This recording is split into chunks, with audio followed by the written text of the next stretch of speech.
right. Well, hello. Welcome to Impact Moments powered by 90, where we're exploring the ahas, breakthroughs, stories that really make a difference in day-to-day business and help us get better. I'm Christine Watts. I'm Kris Snyder. Yep. And we are joined with Kevin here today. Very excited to have you. Thank you for joining Thanks for us. having me. I'm really excited to be here with you guys. Yeah. Go ahead and give us a quick intro. Who you Yeah, are. so I'm Kevin Woeste. I'm the CEO of McSteen Land Surveyors, also the CTO and co-founder of 1MC Solutions, which is a software company for surveyors. McSteen Land Surveyors is a third-generation family business. It's been in the family for about 55 years. Wow. We do survey properties in Ohio, and just recently last year opened up an office in Indianapolis. So yeah, we do survey properties for transfers of real estate in Ohio and Right. Indiana and Kentucky, and then also some of the more complex surveys for commercial projects. And then we have a smaller division that does draw inspections for banks when they do new construction. So if you're building a house, there's a good chance the bank will contract us to go out and do progress inspections on the house as we go through. So and then on the personal side, I'm married for 11 years or come up 11 years, and have 3 young kids, 8, 5, and 2. So we have a very busy household at our house. It's pretty Yes. chaotic and every night. And yeah, we've been through a journey over the last several years of going through Scalerator, and then going and being involved in the Burton D. Morgan Foundation and Edward Lowe Foundation. And then after all those programs, got involved in EOS and then through 90. So Nice. Yeah. And you work with Kris as well as your EOS implementer yes, Kris, too. we're very fortunate that Kris took us on as a company, as a project, I should say, to do the US Please. implementation. Yeah. So when did you guys meet? Gosh, was that like 6 months ago, 8 months ago? I lost track, Kevin. But Yeah, I think it was probably late 24, I believe. oh, We was it reached really? out, Yeah. right? Is that correct? Or maybe it was late. Yeah, late. What is this? 2025? Yeah, late Yeah, 24. I think we you're met. like 25. I think 2025. so. Yeah. Yeah, we met. I think late 24 Okay. through a mutual friend. I had heard about Kris Yeah, and some of the Dave Payne, things. Yeah, right? David Payne, Yeah. who's been a great mentor to me and helped. Sort of said, hey, I always said if with following Dave, I said if I'm in the right room as he is in the right place, I know I'm going in the right direction. Yeah. So he's like, you need to meet Kris and talk with Kris. He was. I think you guys did their implementation Yeah, we at did. Bain Yeah. and Tompkin Mm. a handful of years And ago. he's already agreed to be on the podcast, by the way. Yes. So Oh, great, he's great. he's Well, coming. that's He's an coming. interview that you'll be looking forward to it's gonna listening happen. to. He's a great guy, and he's been a mentor for me for the last several years. So, Oh, nice. Has you worked with family businesses before? Oh, Christine, so many. So many. I have like stories for days. And they're actually, most people don't understand. They're like, well, in the EOS implementation, you steer away from them. I steer towards them because I think they're some of the most interesting. Like your wife's in the business, right? she is, yeah. She runs sales. She runs sales and marketing. Yeah, she's the president of the company. She's our external facing, and we've been working together for about 11 years now in the company together. And people are like, "How do you work with your wife?" We work out every morning. We work together. We raise a family together, and it's so funny. I couldn't imagine a work environment where we don't work together.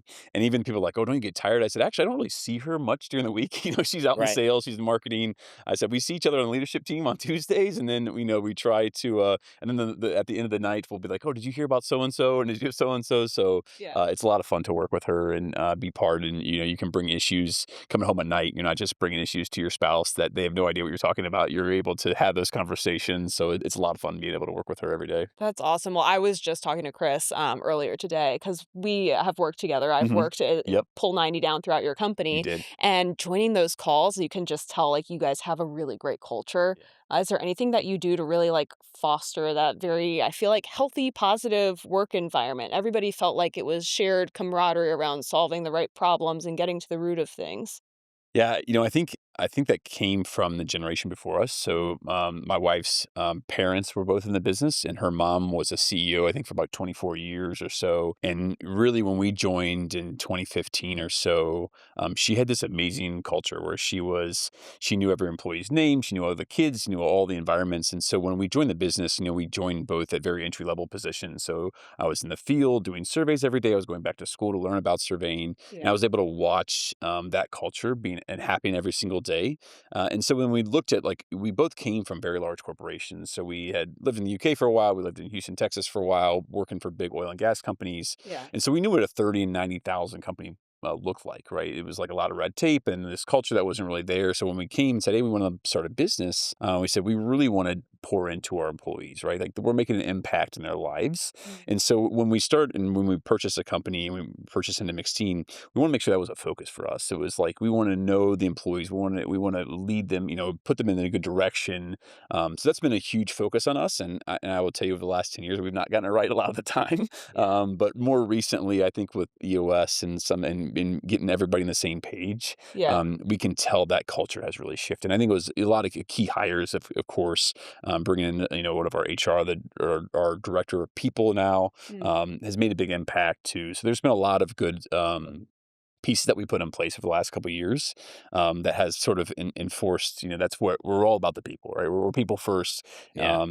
People make an organization. I don't make an organization, right? Yeah. I mean, I can definitely feel that. I feel like when I'm on calls with you guys, it's like the care and attention and the people consideration. You talked about EOS and 90. Was Mhm. there a specific like tool or aspect that you guys like really leaned into? Yeah, so I think it was very interesting when we had gone through some Edward Loeb programs and had heard about EOS, and it was kind of like, okay, we should learn a little bit more about this.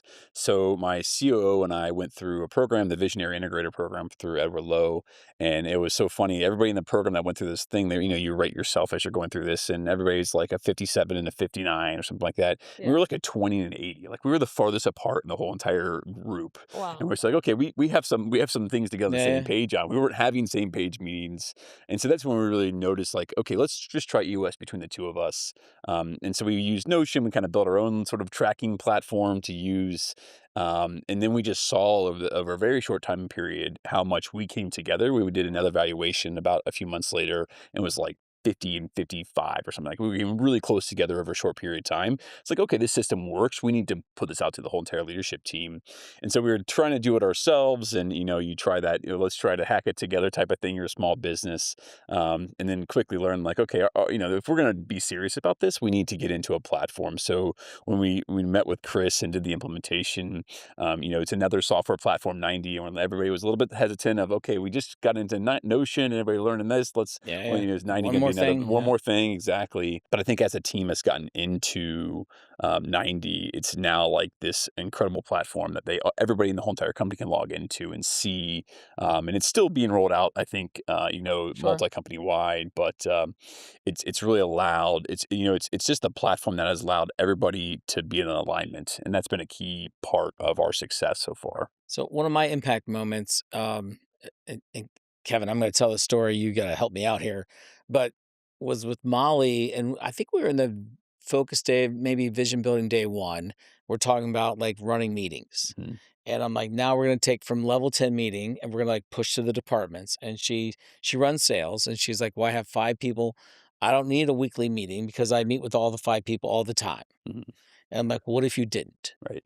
What if you had one meeting where you met with all your team, the 5 people, and you had the same information you gave one time versus meeting 5 times and trying to disseminate the meeting across? Yeah. And she pushed back initially, Right. and then she came back, right? I Yep. think this is true, This right? is And she very came true. back Yep. and she was like, holy cow, Yeah. that's so Right. much better. Right. Like, I could She was just the do this first department to once. be in the L do an Yeah, L10 yeah. in the She's like, company, She I just do and it by was. far our once. most successful, Yeah. L10 rollouts. I think people started modeling, the other departments started modeling after her department meeting. Oh, yeah, as I was Um, going through, we were, like, working on a team, I was like, "Wait, let's go over to sales. Sales. Let's tell Molly stop." But Yeah. I mean, it was one of those moments where like, yeah, you push back a little bit, but then she went and embraced it, and she did embrace it, and she came Yeah, back. She's like, "That's so much better." I'm like, "Yeah," because they want to learn from each other. Right. It's not just what you disseminate to them, one Mhm. person. How can they learn from each other in that moment in time? And I yeah. think that's what the weekly meetings like set up for. I think another impact thing that was, talking about impact moment, I think sitting in that session room, and I forget which one it was, but we're all talking about clients and how we're going to sell, and I think Kris was like, "Well, it sounds like you guys need to have some type of a program involved. Do you remember this? A program involved to meet with your clients and a volume or guarantee." And I think it came down to what is your guarantee and what is and the whole what we call PPP, preferred partnership program Hmm. is. And that then became not only a rock, but now it's becoming a core part of our business, right? And, our goal is to have these clients guarantee us a certain amount of volume per month, and they get a discount pricing, and there's a guarantee involved. So So that was a huge like light bulb moment. I think I walked away from that. I was like, wow, this is the greatest thing ever. Why didn't we think about It this? was it was literally on the whiteboard on the left-hand side, Right, and because we kept processing, and I'm like, "I don't understand again, team, tell me, like, you bring donuts? You do what? Like, right, what's the differentiation? What's the unlock?" And then, like, I think you and Molly were going back and forth at some point in time. I'm like, "Could we have a contract? Could we actually have a partnership agreement?" You're like, "I think we could, but nobody does it." I'm like, right, "Okay, let's design it right now. Let's right. do it." And you guys did it. And they're like, "See you in a quarter later." And you're like, "Yeah, we got 2 clients." We got 2 clients, yeah, We got and I 2 think we got signed 2 up. more now already signed Yeah, up for the next quarter, that's and right. I was I like, think we had a "Holy goal of cow." doing 1 by the end of the year, and I think we're gonna be That at was your goal, 4 like, yeah, "Oh, we goal want 1 by 1 the by end the of end the of the year." year. Yeah. I think the team is now, pushing 3 or 4 or 5 by the end of this year, and, I think that the 30 by the in the our 3-year vision is probably gonna be a next year vision type of thing, so, Yeah. it's moments like that, and it's like, "Oh my gosh, that's" I obviously give a lot of credit to Chris for that, and it's just bringing everybody's in the room was saying a lot of these things, but it's like, hey, having somebody facilitate that, and then on top of that, once you do that, then you put it into a platform that can track it, right? That's the key piece of it, and rolling that out. So when we have an issue, so another, we were in an L10 yesterday, and it was like, hey, we want to roll us out another PPP. Program partnership, like, do we even have the capacity to do that?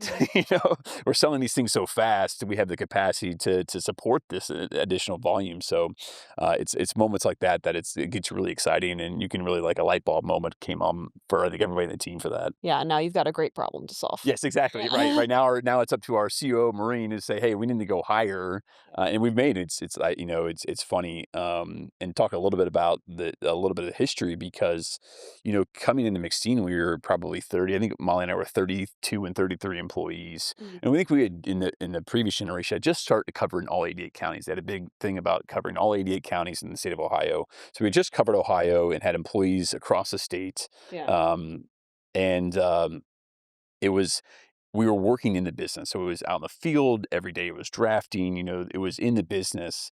And now that we've slowly scaled the business, and we've made a lot of mistakes on hiring people, and you train them, and then they quit, and you try to trying to Yeah. slowly grow the business. And now it's funny, we're looking at the company, and it's like, okay, we need to go hire 10 people tomorrow, and I don't worry about that. Like I'm like, okay, we have a team in place, we have the right people in place, we have the systems in place, where they're just going to go out and start hiring people, and eventually, like you won't even know, you're just getting these notifications like, hey, so and so you guys is onboarding next week. You're like, that's awesome.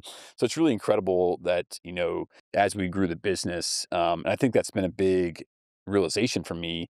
It's as we've grown the business, it's letting go from being in the business and feeling like you have to do everything, to letting that go and giving that power to the people under the business.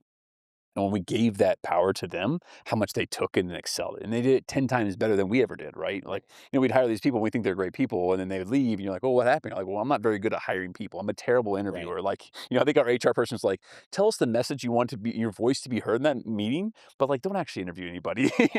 Obviously there's a part to that, but there's, giving the power to the people to make the decision. And so giving that decision to the leadership team and allowing them to step up, and then watching them step up and take it, and they've been able to do it 10 times better than I Well, have. because 'cause you've got the foundation, we've got our core values, where we're actually heading Exactly. vision-wise, the seat that we're hiring for, all those things, yeah. 100%, yeah. So, but let's talk about that for a minute, if you don't mind, Kevin. Third generation core values. Let's Mhm, talk about that for a minute. So the mhm. work we got to do together, like Yeah, they're always in the room. We like try to like make them more specific. We synthesize them, mhm. right? So, like, how did that work go for you? The core value conversation, I think, started about a year ago when we went through Scalerator, because it's like, we kind of had an idea. Everybody has their own idea of what our core value was. And we brought it actually to a company meeting where everybody was in the whole entire company gave their ideas of what our core values was, which I think was overall not a bad idea. I think if you recommend that to some companies, it wouldn't go well because there's 1,000 opinions of what your core values is. But in general, we got a pretty consensus view of, we had been in business for 55 years. A lot of people in the room had been with us for 20 or 30 years. So they kind of saw the previous generation and then the generation that we are in and the direction we were heading. But it's been really cool to take sort of that rough outline and to put them into actionable words and meaningful words, and then to go out and start hiring and firing people off that, right? Like, this is who we are. And if we're promoting off that. So we do company stand-ups once a month, and we're celebrating people who are recognizing in those core values, and they're, winning gift cards or whatever the case is for people can nominate each other for following those core values. So I think that's really given us us a foundation of, hey, I like you because of X, and that's a core value because that's Kevin's core value. Just all of a sudden now, oh, you owned it. This is, you're beyond the boundaries. You took a step and beyond who we are and highlighting those. And that's been a really cool experience to go through. And now it's feel like, okay, there's not 17 of them. There's 5, right? And it's way easier to memorize, way easier to promote off of, way easier to recognize off of for sure. Yeah, your activation of them has been amazing Mhm. because that's what we struggle with mostly because you can show up to a business like second generation, third generation, whatever it is, and then you go to activation and they're like, "No, we have 17 core Right. values." You're like, "Do you? Or do you have 5? Right. And let's go get on the 5 that we can actually activate inside the business. Mhm. We can hire, we can reward, we can terminate if we need to through Mhm. those core values." And you guys have done a great job, like really leaning into the activation of the core values. And I think when you look at it, like fundamentally, I think we've in the past maybe have let things slip through where you have an employee who didn't follow core value, but you still let them operate. And and I remember distinctly there was one employee who was almost like cancer in an organization, but it was so productive, right? Yeah. It's that just knocking out jobs every day. And it's like, man, we made exceptions, right? They were allowed to work from home and they weren't allowed to train anybody. They weren't allowed to talk to anybody else. And after a while, you're like, this person just doesn't, fit into who we are. And now it would be way easier in that conversation, right? Like, hey, you're not a team player. You don't own it. Whatever these cases are, having those conversations is a lot easier. So, yeah, it's been an eye-opening experience to now have a definitive list that we can go after and say, hey, when you're hired on, these are the things that we're looking for. Um, so we don't always get it right when we're hiring, but I feel like now the odds of us getting it better as we're hiring, they're gonna, at least we know when we're interviewing these people that they're fitting these categorization. When we're doing the interview, we're rating how well do we feel like they fit in these core values. Yeah. I think it was Christine's heard the story, but like 2, maybe 3 years ago, I put a LinkedIn post called "The Brilliant Jerk." We had one of those quarterly conversations. And it was very similar. Like there was no, I mean, they made every exception for this person because he was really good at his job. He was in sales. Yeah. And I was like, we can't do this, team. Like, you Mhm. can't do this anymore. So I put up a LinkedIn post called "The Brilliant Jerk" and not called him out by name or the Right, client, right? Just said what it was. right. And I got so many people who are like, "You're talking about me. You're talking about me." And then I got a lawsuit Oh, jeez. from from another client who's got fired, and they're like, "You gotta pull this down because he thinks you're talking about him." I'm like, "No, it was very generic." It Yeah, was like literally just like, "This is for everybody." Like right, every company has a brilliant jerk where we make exceptions because they're so good at their job, right, but culturally, they're not good. right. They are cancer, and so we put them on the island, and they just, "Please do what you do and Mhm. don't affect the rest of us," but Right. brilliant jerk, yeah. I did pull it out in the LinkedIn post because I was like I was gonna like, ask that. no, I did. I'm like, I don't care that much. Like, Right. Yeah. I just don't Can't deal care. with this. Yeah. It was like, done. Let's move on." But that's a really hard thing to do, especially when you're running a business, you're looking at your bottom line, you're looking at how much money you're making, you're like, "Man, this person is doing X better than anybody else is." It's a really hard decision, but now I feel like having core values in place, it's for me, it would be done in tomorrow, right? They It would respect you so much more. Right. Everyone Right. knows. Everybody else They around know. you's like, "Thank you for firing so and so." Like, they were not in the same team as we were. I get it, they were pretty productive, and we still don't have someone as most, that was doing as many, jobs per day as that person does, Yeah. but we have a really great team now, and that's way more important than, doing that extra few jobs. Definitely. Well, you've already shared more than a few Yeah. impactful moments, not hot things, Oh, I think but we have more. Yeah. yeah. But there was one that you wanted to share today as the impact moment that you wanted to bring to the podcast. Is that right? Yeah, I mean, there's probably I mean, there's probably 2 or 3 of them that I could, think of. I think the biggest thing that has been the aha moment for me is sitting in the room, with our leadership team, and, we face these challenges now, whether it's a business challenge, and I think previously, and it kinda goes back to my previous point, but I think previously I would have said, "What am I gonna do? How am I gonna fix this issue?" Right? And I would have gone back, and I would have worked on this issue, and I would have sort of taken it all in, and I would have come up with a solution and then sort of pushed it down to the rest of the team. Sure. And I think the biggest moment is saying, we have an incredible leadership team that I feel like now that I can go give a rock to, right? And I know that they're going to do that rock 10 times better than I ever have, right? And that has been almost a life-changing moment for me because it's like no longer am I the person that needs to go Yeah. out and do these tasks, or Molly goes out and does these tasks, and that's the only way they're going to get done. You can't scale a business when you're the only one doing the task. And so seeing the room and saying, "Hey, we have a really great, person in the field. We have a really great drafting person. We have a really great director of people person. Let's go give them these responsibilities and let's let them flourish," right? And I think previously, as a leader, I feel like that has never been something I've considered or thought about before. And now that I look at it, I'm like, let's go give to the rest of the team, right? Like, let's push this down. Like, what else can we give down the organ? There's people that want to grow, and we're just not giving them the power to do that. And so, if we want to grow as a company, whether it's we grow more jobs, or grow different states, or we continue to grow as a company, it's my job now to step back and say, "Hey, I'm not going to do." Now, I'm not saying I'm going to do anything, but I'm not going to take on any of these tasks. I want to be supportive in allowing you to do these tasks. So I'm going to sit in a room and ask you, how can I make that task that you're assigned to do successful, right? Like what roadblocks can I, the nice thing is as a CEO, you can move roadblocks out of the way, right? Let's do this, let's do that, to allow tasks to happen. And I think that's a really impactful moment that me as a leader who's just, recently learned, like, go give these people the power to do their job, to give them the rocks, give them the goals, and step out of their way. They're going to do the job better than you're going to do it, Kevin. Go give them the power, give them responsibility, and let them step up. And the second part about that is I have to be okay with letting them fail. Right? Right. Because they're not going to do Yeah. the way that I want to do it. And I have to be okay with that. And that's a really, really hard lesson because I want to do certain things a certain way. If you don't send an email a certain way, I'm not going to be happy. If you don't do it the way that I would do it, generally I would have been unhappy, right? Right. I want you to do it the way I want to do it. And I have to say, no, Kevin, they're not going to grow if you could step in and do the task they want you to do the way, that you would do it. They need to go out and learn how to do it themselves and let them fail. And now there's probably criteria around that. I'm not going to let them fail and shutting down the company Right. or being a lawsuit. But I think there is a key to that I need to even go further and say, I'm going to give you a task. I'm going to help you support you in that task. And I'm going to allow you to make a mistake and fail. Right. And then you're going to learn from that. Because the only way that I went from doing the basic field things to be in the seat that I am now is I failed a ton. And the thing is when I failed, it didn't really matter because I was, in the part of the owner of the company. And so nobody said anything to me. But if somebody else fails, it's like, oh, you failed, you're going to make a mistake. And I think that's one of the big things that I have to be better at as a leader is promoting those things, right? Like allowing them fail, promoting that, and letting them grow through that, and then giving them those responsibilities. That's where they're going to grow as a leader.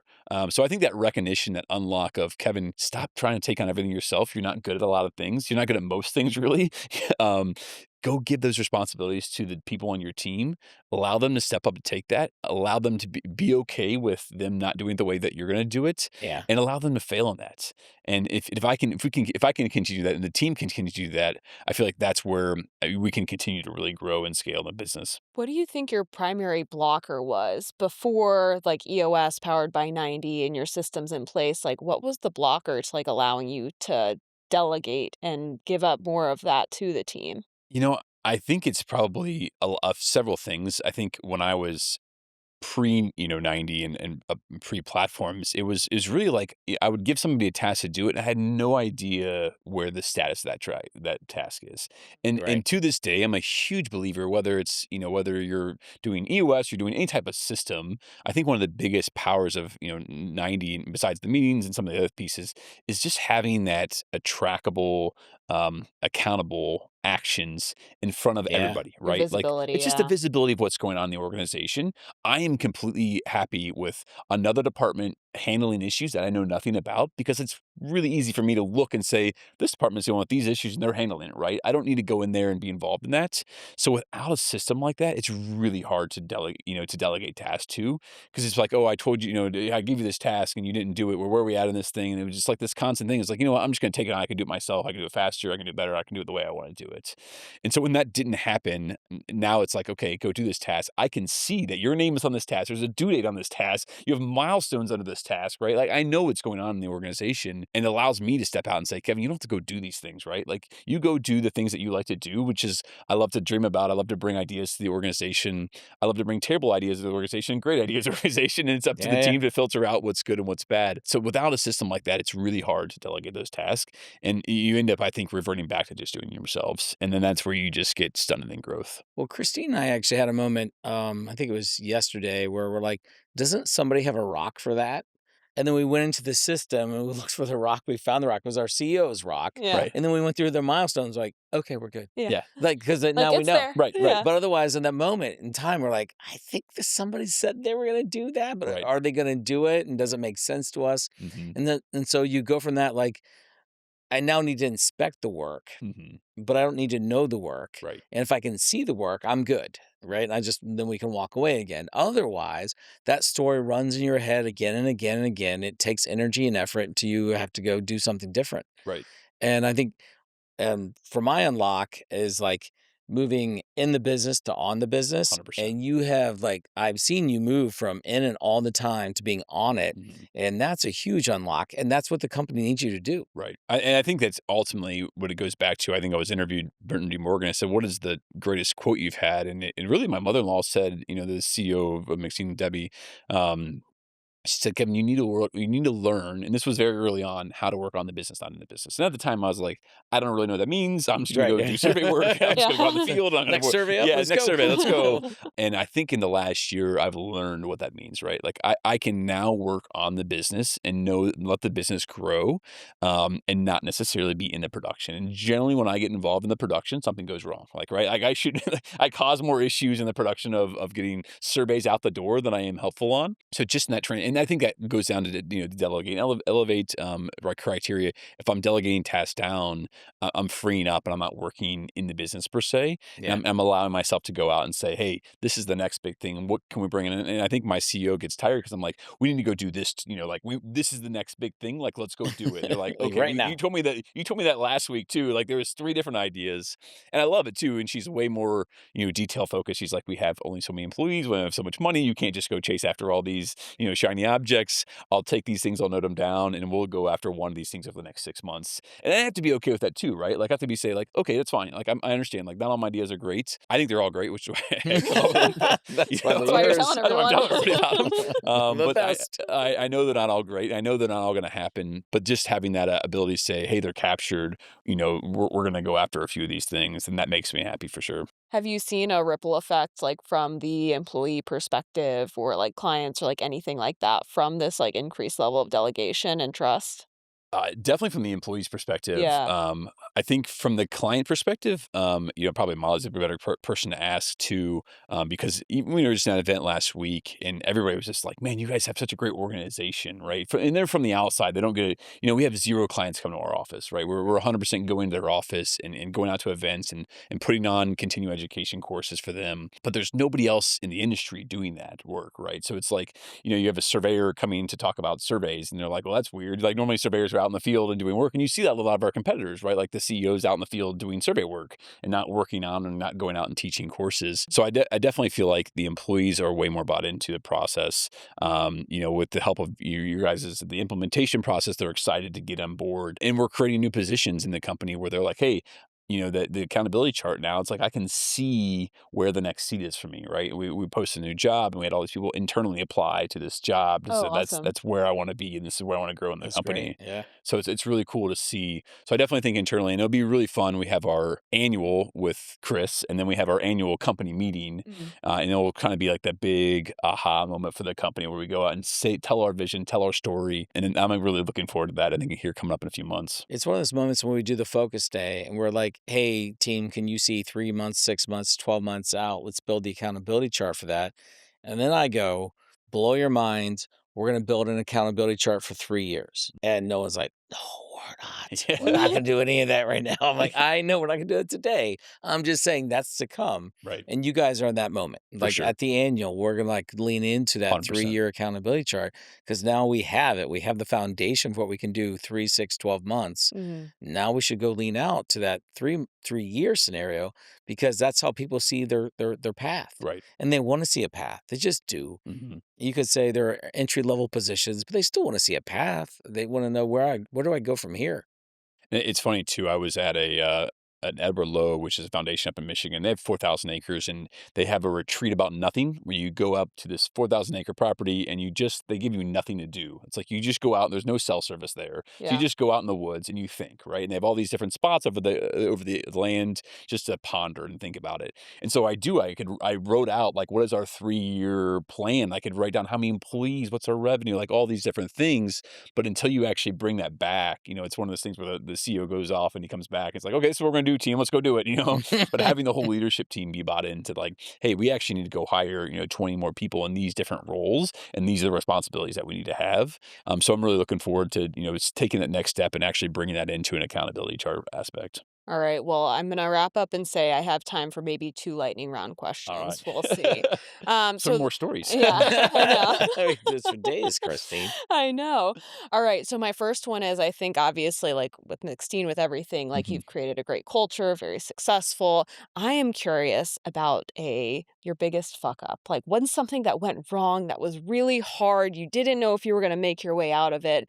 Like any certain stories or things come to mind for that? Absolutely. It was buying the company.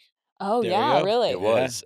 So my background was in financial trading. So I worked for oil and gas company, worked on trading floor for the first 7 or 8 years of my career. Knew we wanted to leave big corporate and buy a business. So we looked around, looked some options, and decided it was just in the process where my wife and her parents were selling their business. We're like, oh, this is a great opportunity to come in. Never heard about land surveying Yeah. pre coming into the business. So did some research about what it is, and it's like, okay, we're going to buy into this business. And then we started to get into it, and we're like, okay, I was going back to school full time because you had to be a license as part of the owner Okay. of the business. So the two previous owners, her dad and her uncle, were both licensed surveyors. So somebody had to be a licensed surveyor and to hold the license for the company. So I had to go back to school. So I was going back to school. We were working the business a lot of hours, and I hated it. And I was it was like I was in the field and I wasn't very good at it. I think I'm good at it, but I'm not nearly as good as what our field Right. guys are, right? And then I was doing drafting and I sort of worked the progression on it. And I was not a very good drafter either. Like I could get the job done, You're but I'm like, just "Oh, not detail yeah, oriented. Like our exactly." drafters run circles around me now. Like they'll give me a job and they're like, okay, you go do it and then I'll fix it when you're done with type Nice of thing. Yeah, try, nice yeah. try, nice try. I know you're the CEO, but this It's is fair to say you're a visionary right, profile. Is that exactly. fair? That's 100% fair. Like, And I was trying to be, you're trying to flex right. into these roles. And then I was sort of the survey manager of the department. And we had set this 5-year target on the calendar when we bought the company. So if we're not happy in 5 years, like we're going to move on because, it's Yeah, our yeah. marriage and our family Yeah, are yeah. worth way more than the happiness of it. Yeah. And it was like 4 years and 6 months into Wow. the process. And I think that's when we sort of said, I thought I was going to come in and do sales and marketing and, Molly was going to come in and do more operations. I think as you come into it, you figure out I was just in the wrong seat. Wow. And it was like the wrong seat, the wrong person. And so then we've kind of figured this thing out like, hey, you're actually more like a visionary role. You're not a detail oriented role and you're not in sales. That's when it took a turn. And since then has been like a massive, but I'd say we were within several months of being like, this is not going to work. We're just not Yeah. happy. And it's the end of it. And McSteen would, I don't know what happened, but it's so funny to think like looking back, like, man, there was a lot of dark days before the light came. It was a lot of like, I don't think we should do this anymore. We should, get out. Like it was not fun for a long time. Yeah, in 4 years, that's a long It time. was, and it was, and it wasn't say like it was all terrible time periods. Yeah, Like of there course. was a lot of learning, a lot of fun, a lot of interesting things we did, but it was like in the day, like, is this it? Like, is this what we're supposed to do? Is this the end of the road? And I was like, I hope this is not like everything of. And then it's like, okay, Kevin, you're just in the wrong role. Like this is the wrong seat.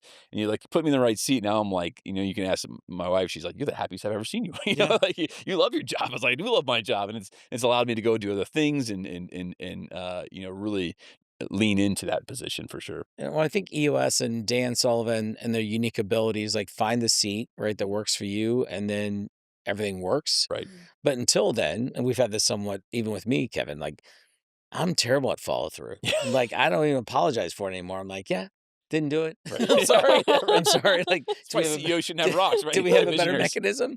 Yeah, and for those that follow along with Colby, I'm a 7373, and they say if you're that second number, that's your follow through number.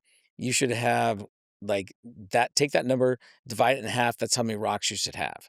So I should have less than one rock. One rock. One rock. And I'm good with one rock. Yeah. Give me one rock. I got that. Like, but you give me 2 or 3, I'm not gonna it's just not gonna happen. I'm sorry.